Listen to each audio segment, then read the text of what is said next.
First ever factory outlet Mukunda jewellery అన్ని బ్రాంచ్లలో Christmas and new year సందర్భంగా ఎన్నో ఆఫర్లు. త్వరలో జూబ్లీ హిల్స్ బ్రాంచ్ ప్రారంభం. ఆంధ్రప్రదేశ్ ప్రభుత్వం ఎస్సీల జీవనోపాధి మెరుగుపరచడానికి ఎస్సీ కార్పొరేషన్ సెర్ప్ ఆధ్వర్యంలో స్వయం ఉపాధి రాయితీ రుణ పథకాన్ని అమలు చేస్తోంది.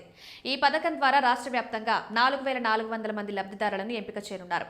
ఈ ఎంపిక ప్రక్రియ జనవరి మొదటి వారంలో మొదలై నెలాఖరు నాటికి పూర్తవుతుంది.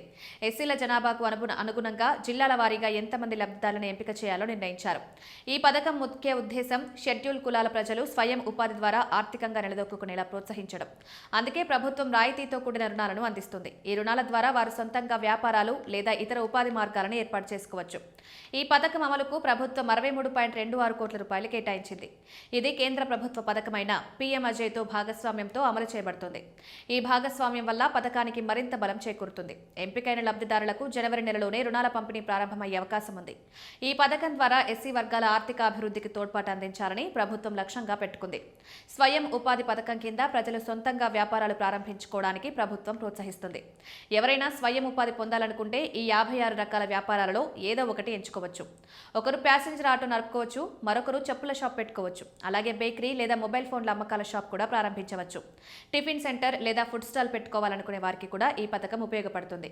ఆర్గానిక్ పద్ధతిలో పండించిన ఉత్పత్తులను అమ్మడం, బిస్కెట్లు తయారు చేసి అమ్మడం, జీడిపప్పు వ్యాపారం చేయడం వంటివి కూడా ఎంచుకోవచ్చు. ఈ వ్యాపార యూనిట్ ఏర్పాటుకు కనీసం ₹1,00,000 అయితే ప్రభుత్వం యూనిట్ ఏర్పాటుకు అయ్యే ఖర్చులో ₹50,000 రాయితీగా ఇస్తుంది. అంటే లబ్ధిదారులు తమ సొంత డబ్బును తక్కువగా పెట్టుబడి పెట్టి వ్యాపారం ప్రారంభించవచ్చు. ఈ రాయితీతో ఎక్కువ మందికి స్వయం ఉపాధి పొందే అవకాశం కలుగుతుంది. రాయితీ రుణ పథకాల కింద రుణాలు తీసుకునే ఎస్సీ మహిళలకు ఇకపై వడ్డీ భారం ఉండదు. గ్రామీణ పేదరిక నిర్మూలన సొసైటీ పరిధిలోని ఉన్నతి పథకాన్ని రాయితీ రుణ పథకాలతో అనుసంధానించడం ద్వారా ఈ వడ్డీ లేని రుణాలను అందిస్తున్నారు. యూనిట్ విలువలో రాయితీ పోగా మిగిలిన మొత్తాన్ని డ్వాక్రా సంఘాల్లోని ఎస్సీ మహిళలకు వడ్డీ లేకుండా అందిస్తారు. ఈ రుణాలను నెలవారీ వాయిదాల్లో చెల్లించాల్సి ఉంటుంది. ఇంతకుముందు రాయితీ రుణ పథకాల ద్వారా లబ్ధిదారులకు బ్యాంకులు రుణాలు ఇచ్చేవి. అయితే వారు తీసుకున్న రుణాలపై వడ్డీ చెల్లించాల్సి వచ్చేది. ఈ వడ్డీ భారాన్ని తగ్గించడానికే ఉన్నతి పథకాన్ని అమలు చేస్తున్నారు. ఈ పథకం ద్వారా ఎస్సీ మహిళలకు ఆర్థికంగా అండగా నిలవాలని ప్రభుత్వం లక్ష్యంగా పెట్టుకుంది. దీనివల్ల ఎస్సీ మహిళలపై ఆర్థిక భారం తగ్గుతుంది. మరోవైపు స్వయం ఉపాధి పథకాల కింద రుణాలు తీసుకుని వడ్డీతో ఇబ్బంది పడుతున్న షెడ్యూల్ కులాల వారికి ప్రభుత్వం శుభవార్త అందించింది.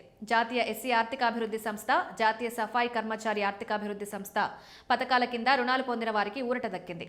మొత్తం 11,479 మంది లబ్ధిదారులకు వడ్డీని మాఫీ చేస్తూ ప్రభుత్వం నిర్ణయం తీసుకుంది. ఈ మేరకు ఉత్తర్వులు జారీ చేయగా ఈ పథకాల కింద గతంలో రుణం తీసుకున్న వారు 4 నెలల్లో అసలు మొత్తాన్ని చెల్లించాలని ప్రభుత్వం స్పష్టం చేసింది. ఈ నిర్ణయం వల్ల ఎస్సీ వర్గానికి చెందిన ఎంతో మందికి ఊరట లభించింది. స్వయం ఉపాధి కోసం తీసుకున్న రుణాలపై అధిక వడ్డీ చెల్లించలేక చాలా మంది ఇబ్బందులు పడుతున్నారు.